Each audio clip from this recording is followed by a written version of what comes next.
Transforming care through genomic medicine, personalized therapeutics, health services and outcomes research, and innovations in healthcare delivery. We're Children's Mercy Kansas City, presenting our audio interview series, Transformational Pediatrics, with host Dr. Michael Smith.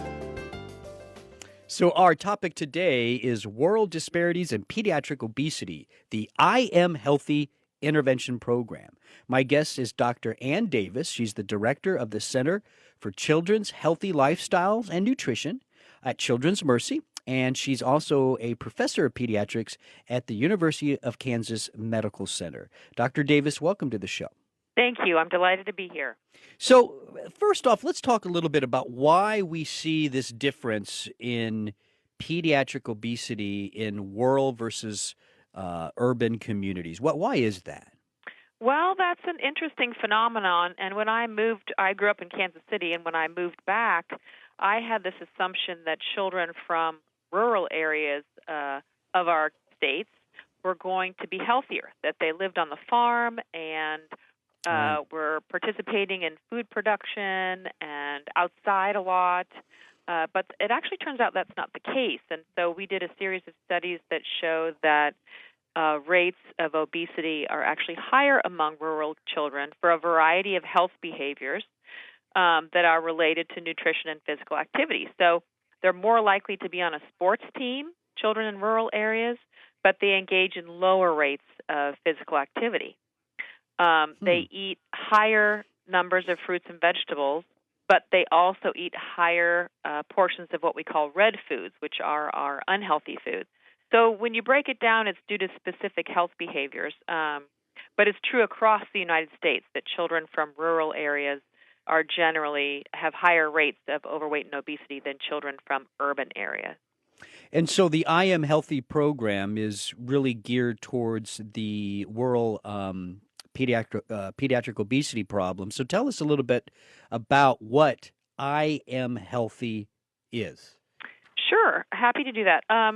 So we need to get pediatric obesity treatment to these children from rural areas who are underserved, but pediatric obesity treatment programs that are successful have a high number of treatment hours. And so if we were to deliver these interventions in person, these kids and their families would have to drive back and forth all the time to our academic medical centers or children's hospitals where we're able to deliver these types of interventions. So what iAmHealthy is, it's a way to deliver that type of multidisciplinary, evidence-based intervention over an iPad. So the Nice. children and families can actually stay at their homes.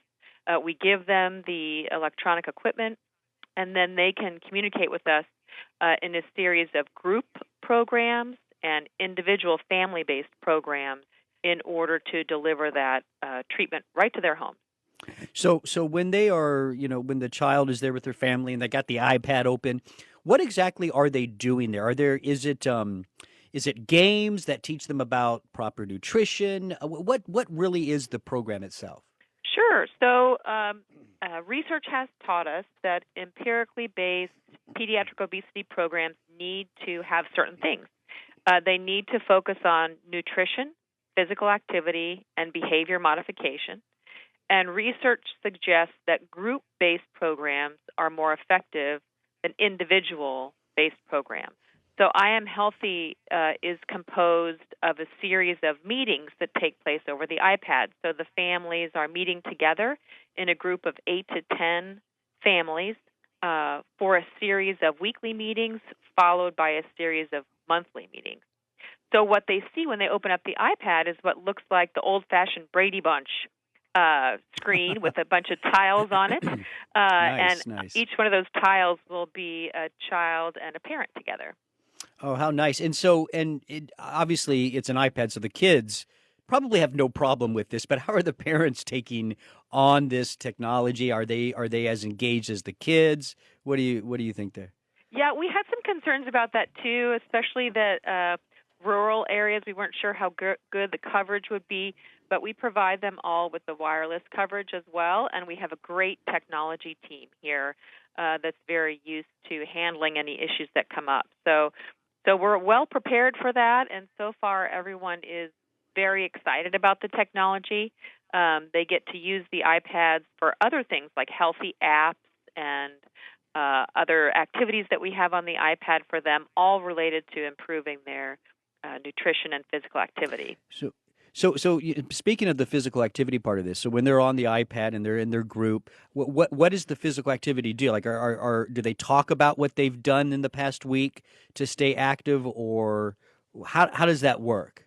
Yeah, so we monitor their physical activity, and then we give them feedback on that. So that's part of the iAmHealthy program. So we give them an hour-by-hour display that shows whether they've been engaged in sedentary, light, moderate, vigorous, or very vigorous physical activity. And we use that to teach the children and parents about, for example, that soccer practice might not actually be a great outlet for physical activity because they're spending some time learning, for example. Right. Okay. So a better opportunity for physical activity might be to go for a walk after dinner with the family, or to engage in a soccer game with the family where they're all going out and kicking the ball around together. So it's unique for each family, but in general, we're trying to get them to decrease their screen time and to increase their activity levels.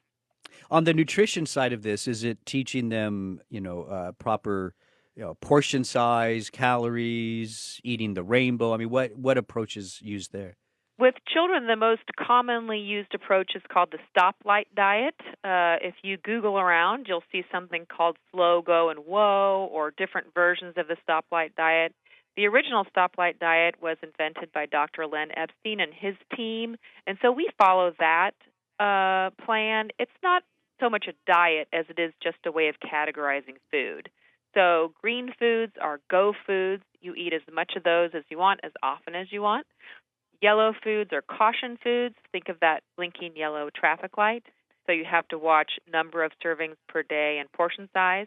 And then red foods are foods that we probably should not be eating, but that we all love. So those are your typical junk foods. Right. So there's only one thing the kids have to remember, and that's the dividing line between red and yellow. And that's 12 grams of sugar and 7 grams of fat. So if it has either 12 or 7, then it's a red food. So we teach them that, and then we focus on cutting down the number of red foods per day. That's our primary nutrition aim, because research has shown that that's going to have the most bang for the buck. So that covers the nutrition part of this program, the physical activity part. What about the behavioral aspect of this? What techniques are used there to help the behavioral changes that are often necessary? So we all know that we should be living healthier. I even know that myself.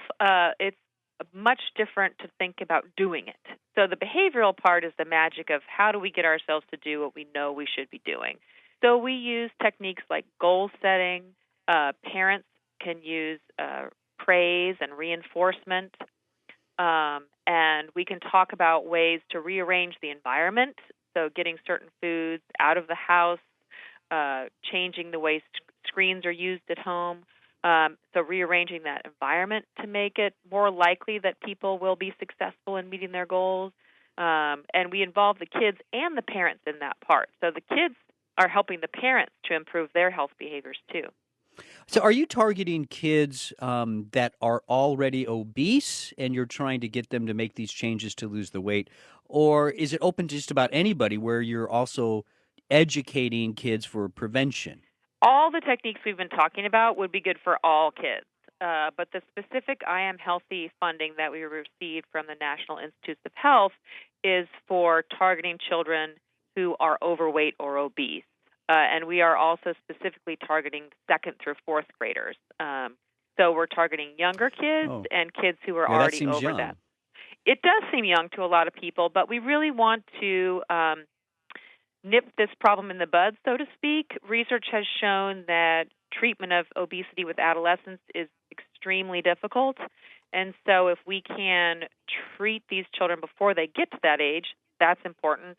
Plus, research has shown that the longer a child is overweight or obese, it almost taxes the body to such an extent that even if they lose that weight later, they still have an increased risk of heart disease and the other issues that can come from being overweight or obese.